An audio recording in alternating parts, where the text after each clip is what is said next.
I think one of the things that I reflect on is it starts when you were with your family, when you were born, when you go through elementary school, high school, and you start those formative years in terms of what are you going to do later on. A lot of times we don't know.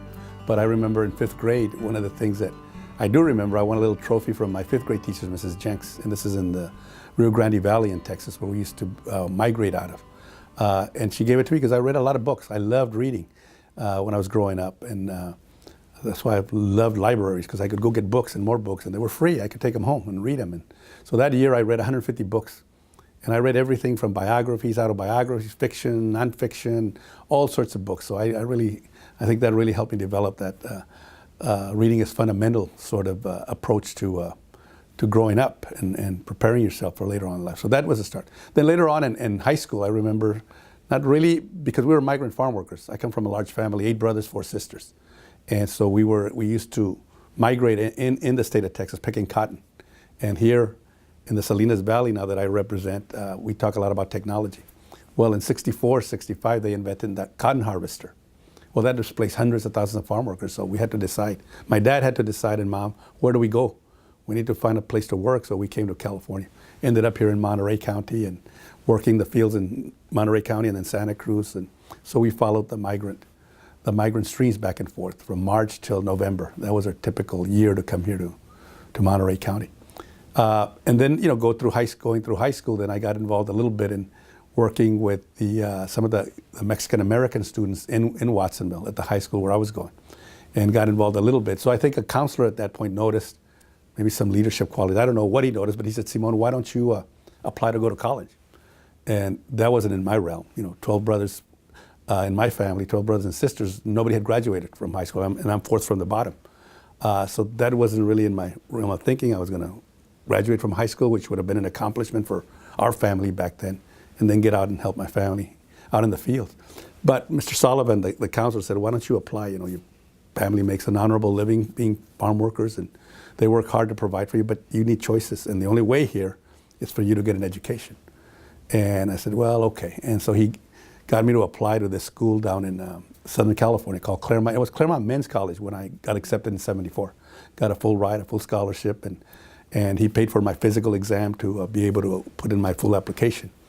And got accepted. And so I look back, but for Mr. Sullivan encouraging me, I would have probably not applied. I mean, I was ready to come out and keep working. We were already sharecropping with Driscoll strawberries back then, back in the late 60s, early 70s. And so we were working. We had a lot of work, plenty of work for everybody to do. So, but he took me there, and he took an interest in a lot of other farm worker children that were there, to the point where he was being very effective. He was identifying students with potential and getting them to apply to some of the smaller Ivy League schools back east and certainly here in the West Coast.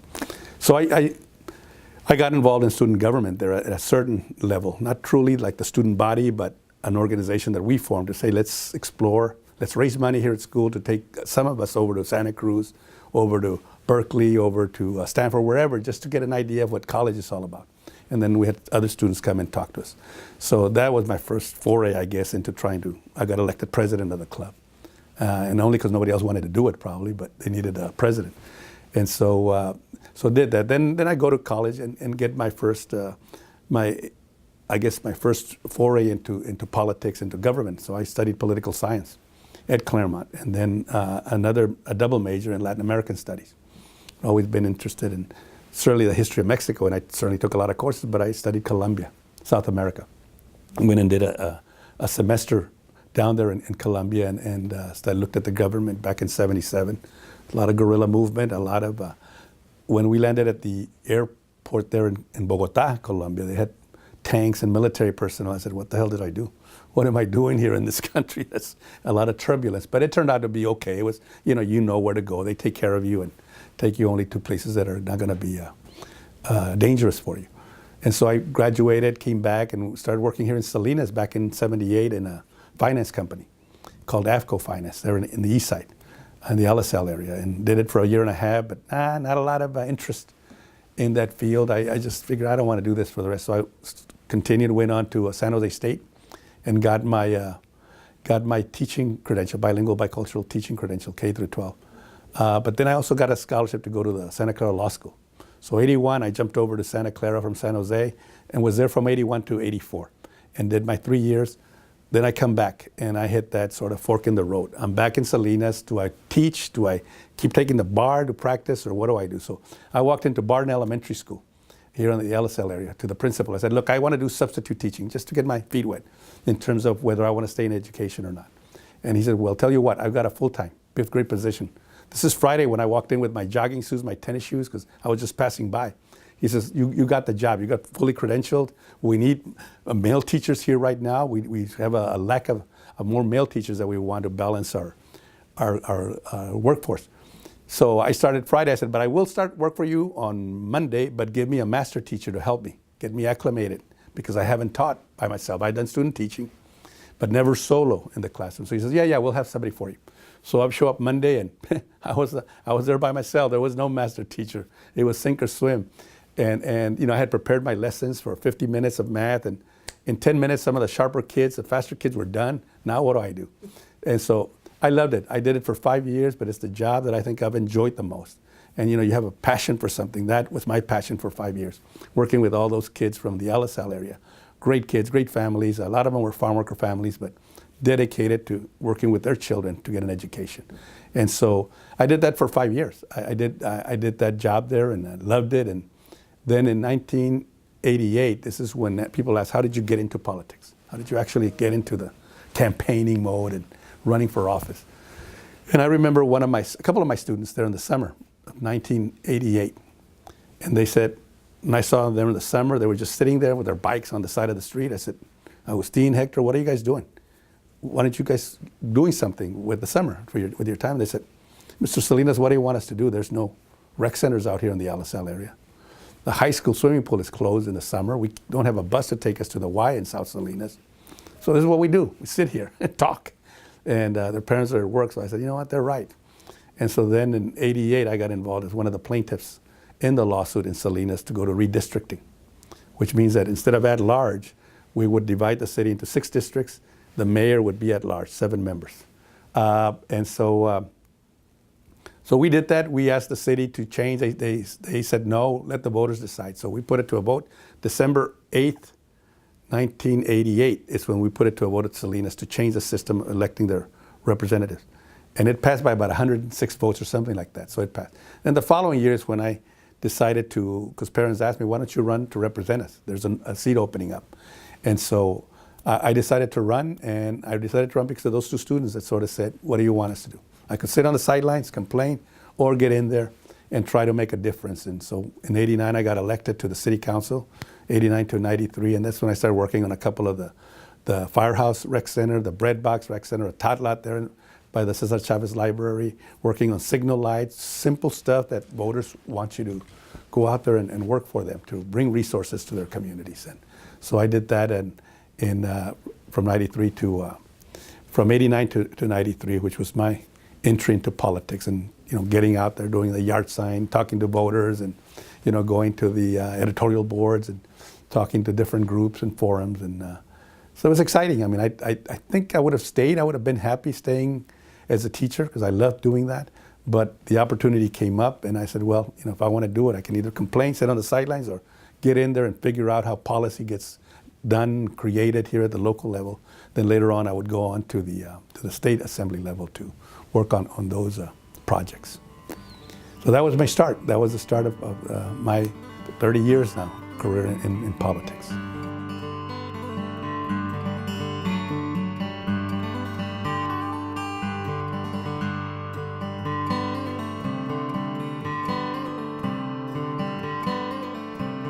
Yeah, very, very different. Like I try to explain as I go back down to you have to understand the different levels of government.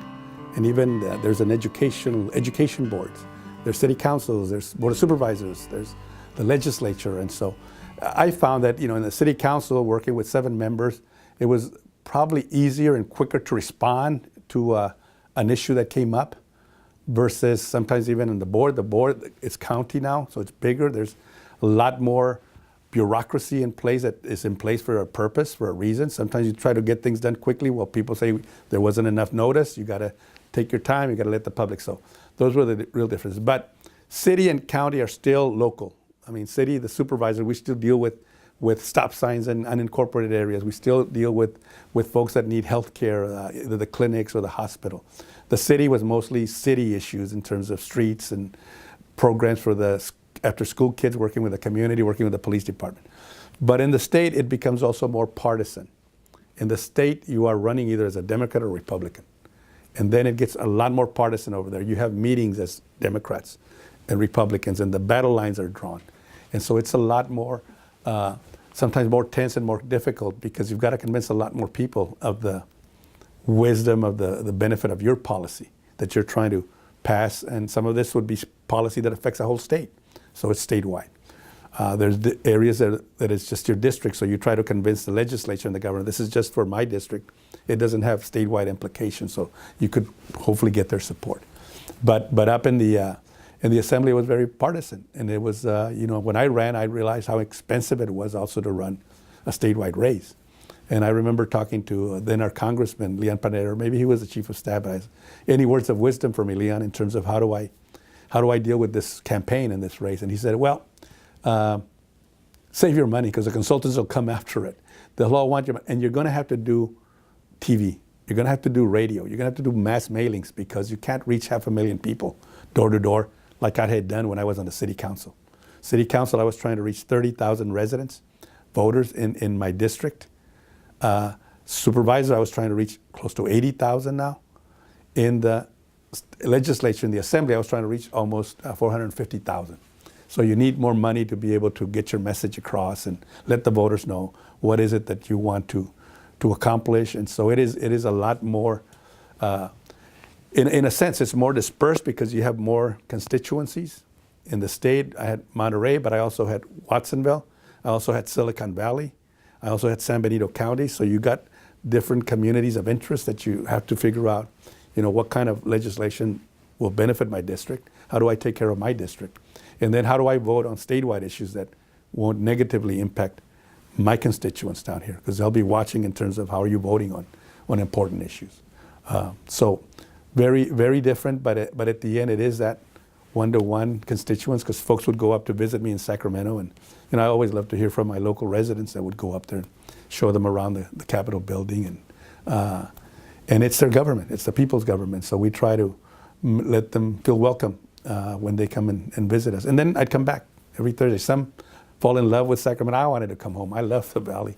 I love Monterey County. So I always look forward to coming home on Thursday afternoons and then leaving Monday mornings to go back to the legislature, to the floor, and start the work.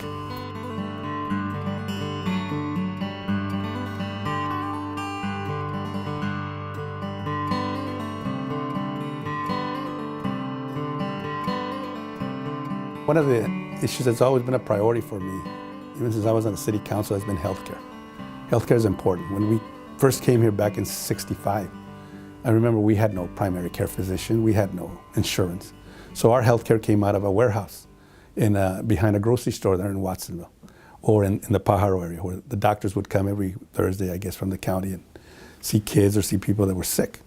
And so one of the things that when I first joined the Board of Supervisors back in '93, '94, there was a lot of discussion. What do we do with Natividad?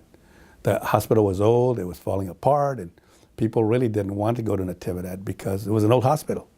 And it hadn't had the investment in the infrastructure in the capital. So the decision had to be made. Do we build a new hospital, or do we just say we're not going to have a hospital, county hospital in Monterey? So my support was always, we've got to build a hospital. We need it. It's going to be needed. Chomp and Memorial probably don't have the capacity to see the number of people that are going to need to be seen. And I said, and it's our responsibility as the Board of Supervisors to make sure that we have access to quality health care for our residents. So we spent the '90s, in '93, '94, when we started building the new hospital. And I remember we were right at the middle of construction when the Northridge earthquakes hit down in LA. And what they did, then the state introduced more legislation to make it more, to do it for the seismic retrofitting, to make it stronger for those houses. So we had to spend another $20 million. And it was already an $80 million project. It went to 120, so over $100 million was spent. But we stayed firm, and I said, look, we've got to continue with this construction. We started it, this community needs it, and we ought to be able to provide a hospital and a county hospital that the community can be proud of, And every time I pass through there on Laurel and Constitution, you see the beautiful facility that, now it's doing very well. I mean, it's gotten a good reputation now of competing. It won the trauma center contest to be able to provide trauma care. So that's certainly one. The others that have come in close to that is housing. We have the Morocojo housing in Castroville that was built a while back in the 90s. Long process to get affordable housing built. Every time I pass through Camp Fora down in Soledad area, you see by the prison, there's a farm worker camp that was rebuilt. It was a beautiful facility when you see the families, the children's faces. That made it worthwhile to say, look, we worked on this, we supported it, and now families and children have a decent place to live. They can feel like they're part of a community that I think is always important to let, all people that come here to Monterey County, that they're welcome and that we value their labor, their contribution. So those were some of it, the clinics, the health clinics that have been built and all the affordable housing units throughout. And then to cap it off with the farm worker project in Tenamura and Antle, the 100 units that were built there for farm workers, and to see their faces when they went in and saw beautiful 2-bedroom, fully furnished apartments, nice soccer fields for them to recreate, barbecue pits. It's beautiful. It's something where it shows that the private sector and government, we can work together. And sometimes we, as government, take a rap that we don't move fast enough, do things fast enough. Well, there's an example where it can work. When you get behind good project, when the private sector is willing to do the right thing for their workers, and we just provide the support to process the application. So those were a couple of it. The others, certainly many programs focusing on youth.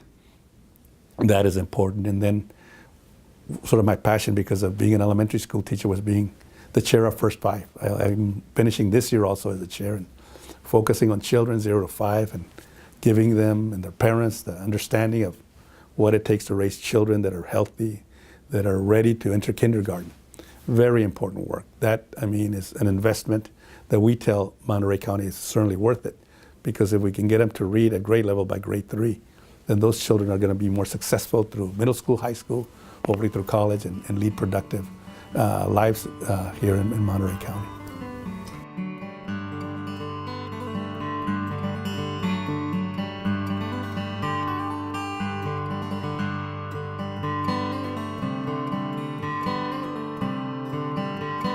More than anything, I've tried to, and there's that story that they wrote when I was up in Sacramento, Salinas the listener.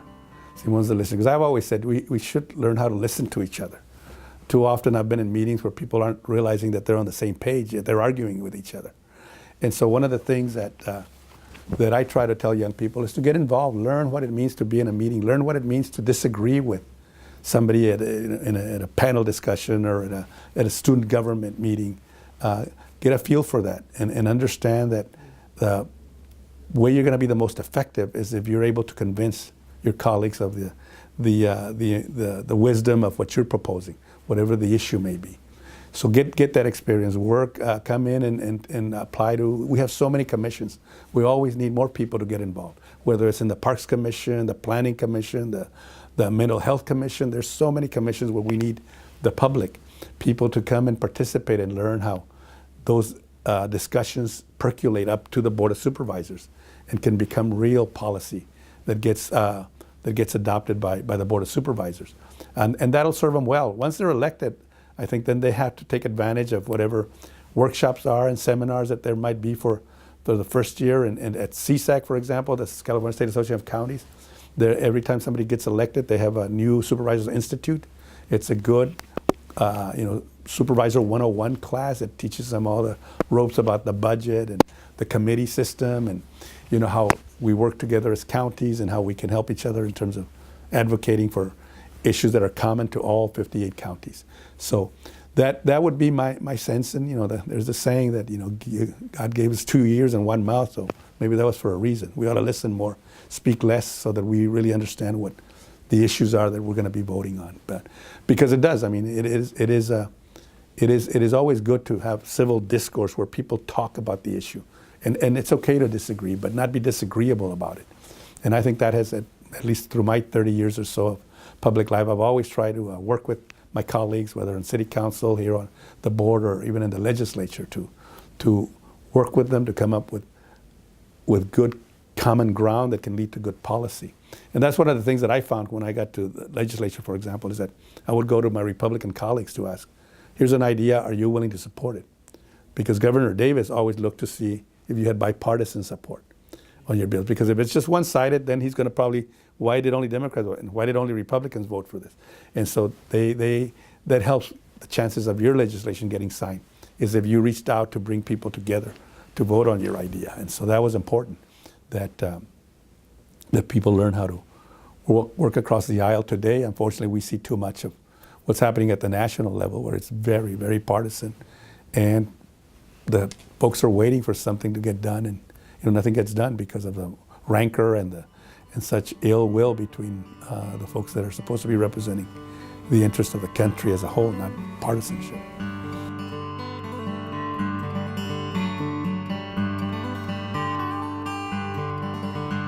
Well, one of the things I'm going to do right after, when Salinas has left the building for the last time, I am going to open up a book and read till I fall asleep, and I won't have to worry about another meeting that I have to go to. I plan on, there's so many books here on my shelves that I haven't had an opportunity to sit down and read. And like I said, I love to read. So my goal is to spend the first couple of months maybe just enjoying reading, enjoying our beautiful county. There's so many areas that I still need to go visit and spend some time visiting. I have family in Texas too that I haven't visited for years. And so that's my other goal also, is to be able to go down there and see my aunts that are, the older generation that's passing now. And so those are some of the things that'll take my time. But then eventually, at some point, when I experience what it means to be bored of doing nothing, once I get to that point, maybe then I'll come back and do something else. I certainly love teaching. So maybe at some point, I'd love to go back, whether it's teaching at the college level or at some level, maybe be able to get back and work with students in terms of even local government and how it works at the different levels of government. I think maybe if I have something to share, that would be a good experience to be able to partake with them and let them at least hear my story and hopefully help them, encourage them to get into public service, because there are rewards. It's tough sometimes, but at the end, like I said, when you do something that makes the community better and leaves it better than when you found it, then I think that's very satisfying and rewarding to experience. As I exit, I certainly want to thank, first of all, my family that have always been there, my sisters, my brothers, my mom, my son, and everyone that has participated throughout the years when I started over 30 years ago. But certainly also my staff. I've had the opportunity to have a wonderful staff, from Darlene Dunham that was here, and Natalia. I have Chris Lopez, my chief of staff, Sandra and Priscilla, and all the county staff, working with all of you. I mean, that's one of the things that I think I will miss, is the relationships and the camaraderie and what made it enjoyable was coming here was the people also. And that is something that you always should never underestimate or unappreciate, the number of staff that I'm working from. Morishita, who was here before, Sally Reed, now Lou Bauman, all the folks here from county councils throughout the years here. Wonderful people, and then certainly the courts, all the judges that I've had the opportunity to work with.